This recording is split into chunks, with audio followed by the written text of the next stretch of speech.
Hello friends, स्वागत है आपका अपना YouTube channel study with Mukesh GS में। जीव विज्ञान घटना चक्र के सीरीज में आज हम लोग विटामिन एवं पोषण से संबंधित इसका पार्ट 2 देखेंगे। इससे पहले वाला जो वीडियो नहीं देखे हैं प्ले लिस्ट से जाकर उस वीडियो को जरूर देखें, और अभी तक जो इस चैनल को सब्सक्राइब नहीं किए हैं वो सब्सक्राइब कर लीजिए। तो आइए चलिए स्टार्ट करते हैं। प्रोटीन की प्रचुरता वाले खाद्य पदार्थ में उपस्थित एमिनो अम्ल टायरोसिन के बारे में निम्नलिखित कथनों में से कौन सा एक सही नहीं है? इनमें कौन सा सही नहीं दिया गया है? यह बुढ़ापे के लिए उत्तरदायी मुक्त मुल्कों के विरुद्ध रक्षा कर सकता है। यह जो है इसे सही नहीं दिया गया है, इसलिए इसका आंसर डी सही है। और ये तीनों जो है इसे बिल्कुल सही दिया गया है। अगला प्रश्न है, गेहूं में रोटी बनाने के गुणों को प्रभावित करने वाला पदार्थ है। तो जो प्रभावित करने वाला पदार्थ है वह ग्लूटीन है, इसलिए इसका आंसर ए सही है। गेहूं की रोटी सख्त गेहूं के आटे की बनाई जाती है। सख्त कठोर गेहूं में ग्लूटीन नामक प्रोटीन की मात्रा अधिक होती है, जबकि मुलायम गेहूं में ग्लूटीन की मात्रा कम होती है। अगला प्रश्न है, एक कठोर परिश्रम करने वाले पुरुष की दैनिक ऊर्जा की आवश्यकता होती है। तो पुरुष की दैनिक ऊर्जा की जो आवश्यकता होती है वह 4000 कैलोरी होती है। कितना होता है? 4000 किलो कैलोरी होता है। तो इसका आंसर सी सही है। एक कठोर परिश्रम करने वाले पुरुष का लगभग 35 से 4000 किलो कैलोरी दैनिक ऊर्जा की आवश्यकता होती है। एक गिलास पानी पीने से कितनी कैलोरी मिलती है? तो एक गिलास पानी पीने से कोई भी कैलोरी नहीं मिलता है, 0 कैलोरी मिलता है। तो इसका आंसर ए सही है। अगला प्रश्न है, भोजन का एक प्रमुख अंग है। तो भोजन का एक प्रमुख अंग है तो वह कार्बोहाइड्रेट है। इसका आंसर सी सही है। कार्बोहाइड्रेट भोजन का एक प्रमुख अंग है। कार्बोहाइड्रेट कार्बन, हाइड्रोजन, ऑक्सीजन के यौगिक होते हैं। अगला प्रश्न देखते हैं, नाइट्रोजन एक आवश्यक अवयव नहीं है। तो नाइट्रोजन एक आवश्यक अवयव नहीं है, तो इनमें से कौन सा नहीं है? तो कार्बोहाइड्रेट जो है यह नाइट्रोजन का एक आवश्यक अवयव नहीं है, इसलिए इसका आंसर डी सही है। अगला प्रश्न है, इसका आंसर बताइएगा आप लोग। लंबे समय की कसरत का मुख्य ईंधन क्या होता है? तो लंबे समय की कसरत का जो मुख्य ईंधन होता है वह क्या होता है? तो कार्बोहाइड्रेट होता है। तो इसका आंसर सी सही है। लंबे समय की कसरत के लिए मुख्य ईंधन कार्बोहाइड्रेट होता है। कार्बोहाइड्रेट अर्थात स्टार्च, ग्लूकोज, फ्रक्टोज इत्यादि भी होते हैं। अगला प्रश्न है, हमारे शरीर में अम्लीयता और क्षारता के बीच जो तत्व संतुलन बनाए रखता है वह है। तो वह तत्व कौन सा है? तो जो संतुलन बनाए रखता है वह फास्फोरस है। इसका आंसर ए सही है। अगला प्रश्न है, निम्नलिखित में से कौन सा यौगिक मानव शरीर में संग्रहित नहीं रहता है? तो मानव शरीर में जो संग्रहित नहीं रहता है वह कौन सा यौगिक है? तो एमिनो अम्ल है, यह संग्रहित नहीं रहता है। इसका आंसर बी सही है। निम्न में से किस फल में लौह प्रचुर मात्रा में पाया जाता है? तो लौह प्रचुर मात्रा पाया जाता है वह कनौदा में पाया जाता है। इसका आंसर बी सही है। कनौदा एक आवृत्ति पौधा है जिसके फल में विटामिन सी तथा लौह प्रचुर मात्रा में पाया जाता है। विटामिन सी घाव भरने में उपयोगी होता है और लौह पदार्थ हमारे रक्त में हीमोग्लोबिन में पाया जाता है। अगला प्रश्न देखते हैं, निम्नलिखित खनिजों पर विचार कीजिए। इस पर विचार करना है कि खनिजों में से मानव शरीर में पेशियों के संकुचन के लिए किनकी आवश्यकता होती है? तो मानव शरीर में पेशियों के लिए जो आवश्यकता होती है वह किसका होता है? तो कैल्शियम का होता है, लोहा का होता है और सोडियम का होता है। इसलिए इसका आंसर डी सही है। 1, 2 और तीनों सही है। अगला प्रश्न देखते हैं, पालक के पत्तों में निम्नलिखित में से किसकी मात्रा सबसे अधिक होती है? तो सबसे अधिक किसकी मात्रा होती है? तो सबसे अधिक आयरन का मात्रा होता है। इसका आंसर बी सही है। अगला प्रश्न है, निम्नलिखित में से कौन सा लोहा का अच्छा स्रोत है? तो लौह का अच्छा स्रोत किसमें पाया जाता है सबसे अधिक? तो पालक के पत्ते में पाया जाता है। इसका आंसर डी सही है। अगला प्रश्न है, लौह का अंश सबसे अधिक पाया जाता है। तो लौह का अंश सबसे अधिक किसमें पाया जाता है? तो हरी सब्जियों में पाया जाता है। इसका आंसर सी सही है। अगला प्रश्न है, बासमती चावल के दाने पकाने पर लंबे हो जाते हैं क्योंकि उसमें बाहुल्य है। उसमें किसका सबसे अधिक बाहुल्य होता है? तो एमाइलोज का होता है। इसका आंसर बी सही है। अगला प्रश्न है, निम्नलिखित में से किसकी उपस्थिति के कारण दूध में मिठास आ जाती है? तो दूध में जो मिठास आ जाता है वह लैक्टोज के कारण आ जाता है। इसका आंसर बी सही है। अगला प्रश्न है, दूध में विद्यमान सैकराइड कौन सा है? तो दूध में जो विद्यमान सैकराइड होता है वह कौन सा होता है? तो लैक्टोज होता है। इसका आंसर बी सही है। अगला प्रश्न है, दूध किस बैक्टीरिया के कारण खराब हो जाता है? दूध जो है वह किस बैक्टीरिया के कारण खराब होता है? तो लैक्टोबैसिलस के कारण खराब होता है, इसलिए इसका आंसर डी सही है। नेक्स्ट प्रश्न है, दूध का दही में परिवर्तन किसके द्वारा होता है? तो दूध का दही में जो परिवर्तन होता है वह बैक्टीरिया द्वारा होता है, इसलिए इसका आंसर ए सही है।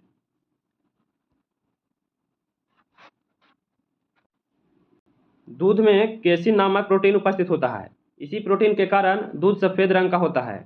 दही का निर्माण लैक्टिक अम्ल के बैक्टीरिया तथा कैसिन के बीच रासायनिक अभिक्रिया के फलस्वरूप हो जाता है। अगला प्रश्न है, गाय का दूध पीले सफेद रंग का होता है, जिसका कारण उसमें निम्नलिखित में से किसकी उपस्थिति है? तो किसकी उपस्थिति के कारण होता है? तो कैसिन के साथ कैरोटीन के कारण होता है, इसकी उपस्थिति के कारण होता है, तो इसका आंसर सी सही है। अगला प्रश्न है, गाय के दूध के हल्के पीले रंग का कारण निम्न में से किसकी उपस्थिति के कारण होता है? तो गाय के दूध के हल्के पीले रंग का जो कारण है वह कैरोटीन के कारण होता है, इसी की उपस्थिति के कारण होता है, इसका आंसर डी सही है। अगला प्रश्न है, दूध का सफेद रंग होता है, तो दूध का सफेद रंग किसके कारण होता है? तो कैसिन से होता है, कैसिन के कारण होता है, इसका आंसर ए सही है। अगला प्रश्न है, भैंस के दूध में औसत वसा की मात्रा कितनी होती है? तो भैंस के दूध में औसत वसा की जो मात्रा होता है वह 7.2% होता है, इसलिए इसका आंसर ए हो जाएगा। अगला प्रश्न है, दूध को पचाने के लिए आवश्यक एंजाइम रेनिन और लैक्टेस मानव शरीर में कितने वर्ष की आयु में लुप्त हो जाते हैं? तो कितने वर्ष की आयु में लुप्त हो जाते हैं? इसमें ऑप्शन में नहीं दिया गया है। इसमें लैक्टेस एंजाइम मानव शरीर में 2 या 3 वर्ष की आयु में क्षीण होना शुरू हो जाता है और 6 से 15 वर्ष की आयु के बाद लुप्त होना शुरू हो जाता है। इस प्रकार से ऑप्शन में नहीं दिया गया है। अगला प्रश्न देखते हैं, दूध प्रोटीन को पचाने वाला एंजाइम है, दूध प्रोटीन को पचाने वाला जो एंजाइम है वह रेनिन है, इसका आंसर सी सही है। अगला प्रश्न है, कैसिन दूध होता है, तो कैसिन दूध होता है वह एक प्रकार का प्रोटीन होता है, इसका आंसर सी सही है। अगला प्रश्न है, दूध का धवल रंग निम्नलिखित में से किसकी उपस्थिति के कारण है? तो दूध का धवल रंग जो है वह किसकी उपस्थिति के कारण होता है? तो कैसिन के कारण होता है, इसका आंसर डी सही है। अगला प्रश्न है, निम्न में कौन सी प्रोटीन दूध में पाई जाती है? कौन सा प्रोटीन है वह दूध में पाया जाता है? तो कैसिन जो है यह दूध में पाया जाता है, इसका आंसर बी सही है। अगला प्रश्न है, निम्नलिखित में कौन सा यौगिक सही सुमेलित नहीं है? इनमें से सही सुमेलित कौन नहीं है? तो सैकरीन जो है यह कार्बोहाइड्रेट, यही सुमेलित नहीं दिया गया है, तो इसका आंसर ए सही है। यह जो है इसे गलत दिया गया है, बाकी ये तीनों जो है वो बिल्कुल सही है। अगला प्रश्न है, शरीर में ऊतकों का निर्माण होता है, तो शरीर में ऊतकों का निर्माण होता है वह प्रोटीन से होता है। किससे होता है? प्रोटीन से होता है, इसलिए इसका आंसर सी सही है। शरीर में ऊतकों का निर्माण प्रोटीन से होता है। प्रोटीन वृद्धि तथा मरम्मत उपचय के लिए आवश्यक होती है। अगला प्रश्न देखते हैं, मानव शरीर की धीमी वृद्धि निम्न में किसकी कमी के कारण होता है? तो मानव शरीर में धीमी जो वृद्धि होता है वह किसकी कमी के कारण होता है? तो प्रोटीन के कमी के कारण होता है, इसका आंसर सी सही है। नेक्स्ट प्रश्न है, सूची 1 को सूची 2 से सुमेलित करना है। सूची 1 को सूची 2 से क्या करना है? सुमेलित करना है। विटामिन B12 जो है यह क्वार्ट्ज से संबंधित है, और हीमोग्लोबिन जो है वह लोहा से संबंधित है, और क्लोरोफिल जो है वह मैग्नीशियम से संबंधित है, और पित्तल जो है यह तांबा से संबंधित है। इसको आप लोग मैच करवा लीजिएगा। इसका आंसर ए सही है। अगला प्रश्न देखते हैं,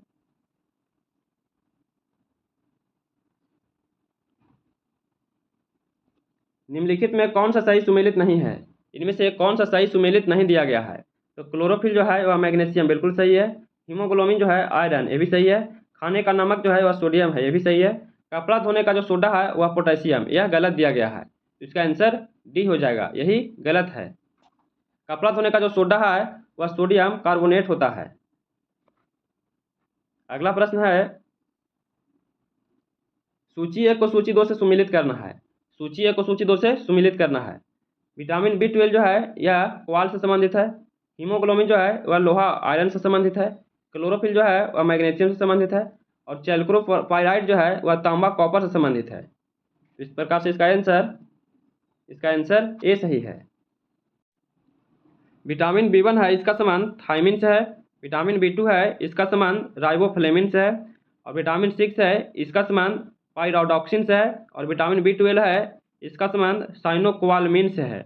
इस प्रकार से इसका आंसर बी सही है। अगला प्रश्न है, निम्नलिखित में कौन सा एक युग्म सही सुमेलित है? इसमें से कौन सा सही दिया गया है? तो विटामिन B2 है, इसका संबंध राइबोफ्लेविन से है। यह बिल्कुल सही दिया गया है। इसका आंसर बी सही है। अगला प्रश्न है,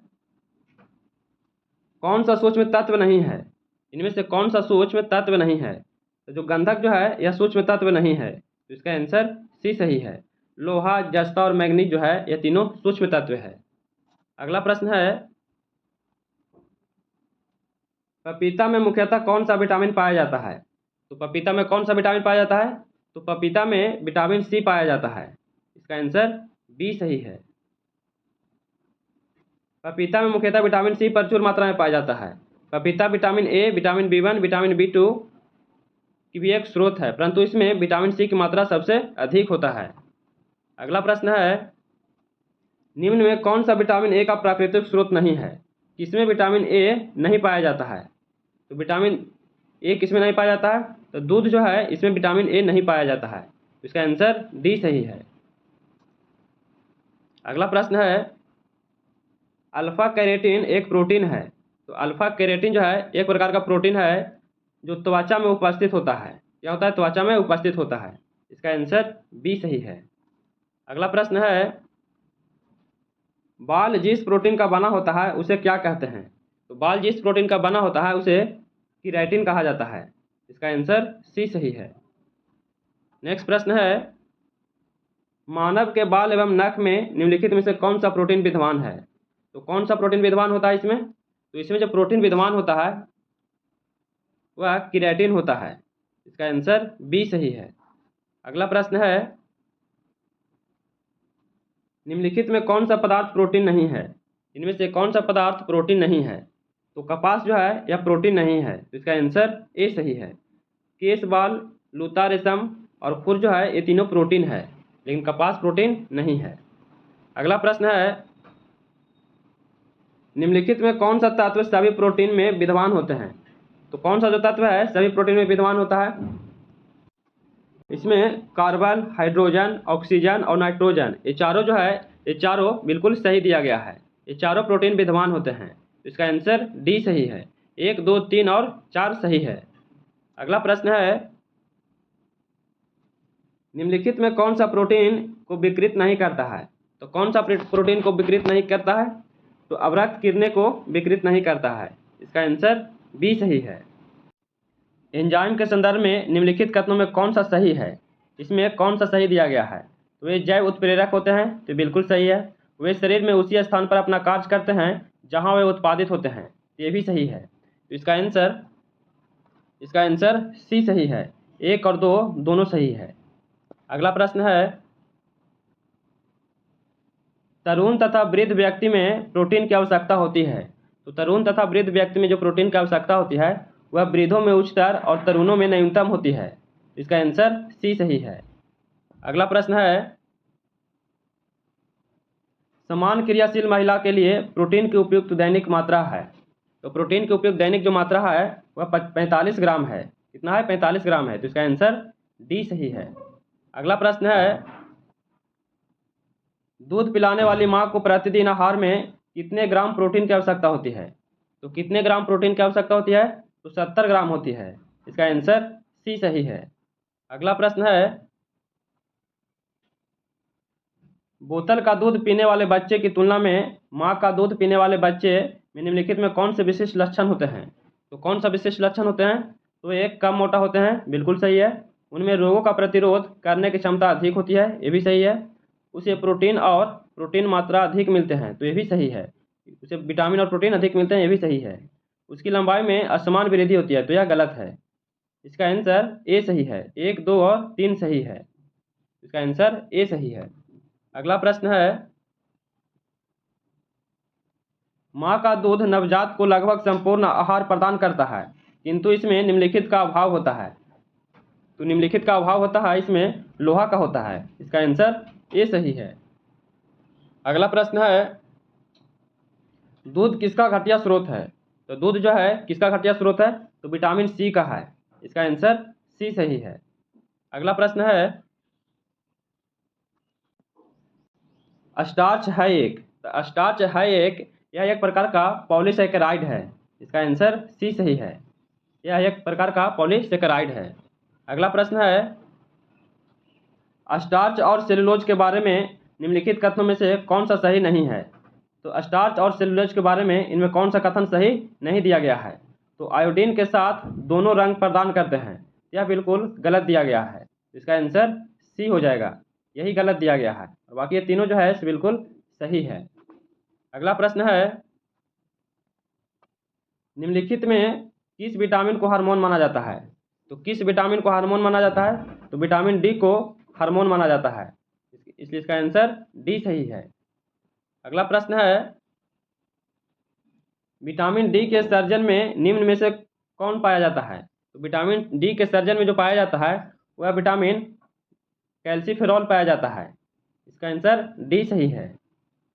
अगला प्रश्न है, निम्न में से कौन सा एक कथन सही नहीं है? इनमें कौन सा सही नहीं दिया गया है? तो दूध में कोई भी विटामिन नहीं होता है, यह गलत है। दूध में कोई भी विटामिन नहीं होता है, यह बिल्कुल गलत है। इसका आंसर ए हो जाएगा, यही गलत दिया गया है, और ये जो है तीनों बिल्कुल सही है। अगला प्रश्न है, निम्नलिखित में से किसमें कुपोषण होता है? तो किसमें कुपोषण होता है? तो अति पोषण, अल्प पोषण और असंतुलित पोषण, ये तीनों से जो है जो कुपोषण होता है, ये तीनों बिल्कुल सही दिया गया है। इसका आंसर डी सही है। 1, 2 और 3 सही है। निम्नलिखित कथनों पर विचार कीजिए, इसमें कौन सा कथन सत्य है? मानव भोजन में वसा अम्लों का एक भाग होना चाहिए, यह बिल्कुल सही है। समान भोजन में 75 ग्राम वसा होनी चाहिए, ये भी सही है। मानव शरीर कोशिकाएं किसी भी प्रकार के वसा अम्लों का संश्लेषण नहीं कर सकती है, तो यह बिल्कुल गलत है। आवश्यक वसा अम्लों की अनुपस्थिति में न्यूनतम रोग होते हैं, यह बिल्कुल सही दिया गया है। इसका आंसर बी सही है। 1, 2 और 4 सही दिया गया है। अगला प्रश्न है, अलसी किसका प्रचुर स्रोत है? तो अलसी जो है किसका प्रचुर स्रोत है? या ओमेगा 3 बसीय अम्ल का है। इसका आंसर बी सही है। अगला प्रश्न है, निम्नलिखित में से कौन सा अल्फा लिनोनिक अम्ल 18 कार्बन युक्त ओमेगा 3 फैक्ट्री अम्ल का स्रोत है? तो अम्ल का जो स्रोत है वह अलसी का है। इसका आंसर डी सही है। अगला प्रश्न है, दूध में प्रोटीन और कार्बोहाइड्रेट के अतिरिक्त पोषणदायक अन्य तत्व में सम्मिलित है। तो पोषणदायक अन्य तत्व जो सम्मिलित है वह कैल्शियम और पोटेशियम है। इसका आंसर बी सही है। अगला प्रश्न है, निम्नलिखित कथनों पर विचार कीजिए। विटामिन बलवर्धक तत्व है जिनकी अच्छे स्वास्थ्य के लिए थोड़ी मात्रा में आवश्यकता होती है, यह बिल्कुल सही दिया गया है। विटामिन हानिकारक बैक्टीरिया के मारकर शरीर को स्वस्थ रखने में सहायक करते हैं, तो नहीं, यह गलत है। तो इसका आंसर ए सही है, परंतु आर गलत है। तो इसका आंसर सी सही है। अगला प्रश्न है, नीचे कथन दिए गए हैं जिसमें कथन ए और दूसरे आर दिया गया है। अधिकांश विटामिन मानव शरीर में संश्लेषित नहीं किए जाते हैं, यह बिल्कुल सही है। मानव अंग केवल अनिवार्य सूक्ष्म पोषक ही संश्लेषण करते हैं, तो नहीं, यह गलत है। इसका आंसर सी सही है। ए सही है, परंतु आर गलत दिया गया है। अगला प्रश्न है, नीचे कथन दिए गए हैं ए तथा दूसरे कथन आर दिया गया है। इसमें मानव शरीर अपने लिए सभी विटामिनों का संश्लेषण कर लेता है, तो यह जो है बिल्कुल गलत दिया गया है, नहीं कर पाता है। शरीर के उचित विकास के लिए विटामिन अनिवार्य होते हैं, तो यह बिल्कुल सही है, ये सही दिया गया है। तो इसका आंसर डी सही है। ये गलत है, परंतु आर सही दिया गया है। अगला प्रश्न है, मानव आहार में ग्लाइसिन, सेरीन और टायरोसिन अनिवार्य रूप से शामिल होने चाहिए, यह बिल्कुल गलत है। अनिवार्य एमिनो अम्ल मानव शरीर में संश्लेषित नहीं किए जाते हैं, यह बिल्कुल सही दिया गया है। तो ए गलत दिया गया है और आर सही दिया गया है। इसका आंसर डी सही है। ए गलत है परंतु आर सही दिया गया है। अगला प्रश्न है, निम्नलिखित भोज्य पदार्थ में किसमें अनिवार्य एमिनो अम्ल उपस्थित हैं? तो अनिवार्य रूप से जो अमीनो अम्ल उपस्थित हैं वह दूध में भी है, अंडा में भी है और सोयाबीन में भी है। इस प्रकार से इसका आंसर बी, सी और डी हो जाएगा। तीनों में एमिनो अम्ल उपस्थित होते हैं, केवल चावल जो है इसमें एमिनो अम्ल नहीं होता है। अगला प्रश्न है, निम्नलिखित खाद्य पदार्थ में कौन सा सभी आवश्यक एमिनो अम्ल का सर्वोत्तम स्रोत है? तो एमिनो अम्ल का जो सर्वोत्तम स्रोत है वह अंडा है। अंडा में सबसे अधिक सर्वोत्तम एमिनो अम्ल पाया जाता है। इसका आंसर सी सही है। अगला प्रश्न है, निम्नलिखित में कौन सा मुख्यतः कार्बोहाइड्रेट है? इनमें से कौन सा कार्बोहाइड्रेट सबसे अधिक है? तो चावल में सबसे अधिक कार्बोहाइड्रेट पाया जाता है। इसका आंसर सी सही है। नेक्स्ट प्रश्न है, हमारे शरीर में त्वचा तल के नीचे विद्यमान वसा निम्नलिखित के विरुद्ध अवरोधक का काम करती है। तो अवरोधक का जो काम करती है वह शरीर की ऊष्मा का क्षय है। तो इसका आंसर ए सही है। अगला प्रश्न है, निम्नलिखित में किसके चयापचयी प्रक्रम की अधिकतम ऊर्जा मिलती है? तो अधिकतम जो ऊर्जा मिलती है वह वसा में मिलता है। इसका आंसर बी सही है। अगला प्रश्न है, अधिकांश प्राणियों के जीवित पदार्थों का लगभग 80% पदार्थ है। तो 80% जो पदार्थ है वह प्रोटीन में है। इसका आंसर ए सही है। नीचे दो कथन दिए गए हैं, एक कथन ए है और दूसरा कथन आर है। सूरजमुखी का तेल एक अच्छी गुणवत्ता का खाद्य तेल है, यह बिल्कुल सही है। इसमें असंतृप्त वसा अम्लों की अधिक मात्रा पाई जाती है, तो ये भी सही है। इसका आंसर ए सही है। ए और आर दोनों सत्य है, आर ए की सही व्याख्या करता है। अगला प्रश्न है, असंतृप्त वसा संतृप्त वसाओं की तुलना में अधिक अभिक्रियाशील होते हैं, यह बिल्कुल सही है। असंतृप्त वसाओं की संरचना में केवल एक अबंध होते हैं, यह बिल्कुल गलत दिया गया है। इसका आंसर सी सही है। ए सही है परंतु आर गलत दिया गया है। अगला प्रश्न है, अन्य पशुओं के मांस की तुलना में मछली का उपयोग स्वास्थ्यकर माना जाता है क्योंकि मछली में होता है, तो मछली में बहुअसंतृप्त वसा अम्ल होता है, इसलिए यह स्वास्थ्यकर माना जाता है। इसका आंसर ए सही है। अगला प्रश्न है, आहार उत्पादों को विक्रय में जुटी एक कंपनी यह विज्ञापित करती है कि उसके उत्पाद में ट्रांस वसा ट्रांस फैक्टस नहीं होती है। उसके अभियान का उपभोक्ताओं के लिए क्या अभिप्राय है? तो इसमें जो अभिप्राय है वह कंपनी के आहार उत्पादन हाइड्रोजनीकृत तेलों में नहीं निर्मित किए जाते हैं, यह बिल्कुल सही है। कंपनी के आहार उत्पाद पशु उत्पन्न वसा तेलों में नहीं निर्मित किए जाते हैं, ये भी सही है। कंपनी के द्वारा प्रयुक्त तेल संभाव्यतः उपभोक्ताओं को हृदय वाहिका स्वास्थ्य को क्षति नहीं पहुंचाएगा, तो ये भी सही है। तो इसमें पूछा जा रहा है कि कौन सही है, तो इसमें 1, 2 और 3 सही दिया गया है, तो इसका आंसर डी सही है। अगला प्रश्न है और आज का अंतिम प्रश्न है, ट्राइग्लिसराइड क्या है? तो ट्राइग्लिसराइड जो है वह वसा है, तो इसका आंसर सी सही है। तो कैसा लगा वीडियो? अगर ये वीडियो पसंद आ रहा होगा तो please like share and subscribe कीजिएगा, दोस्तों के पास शेयर कीजिएगा। और हम लोग बहुत जल्द ही 50 प्रश्नों के साथ बिहार द्रोह का सेट शुरू करने वाले हैं, तो आप लोग इस वीडियो को जितना ज़्यादा से ज़्यादा शेयर कीजिए। और अभी तक जो इस चैनल को सब्सक्राइब नहीं किए हैं सब्सक्राइब कर लीजिएगा। फिर मिलते हैं नए वीडियो के साथ। जय हिंद।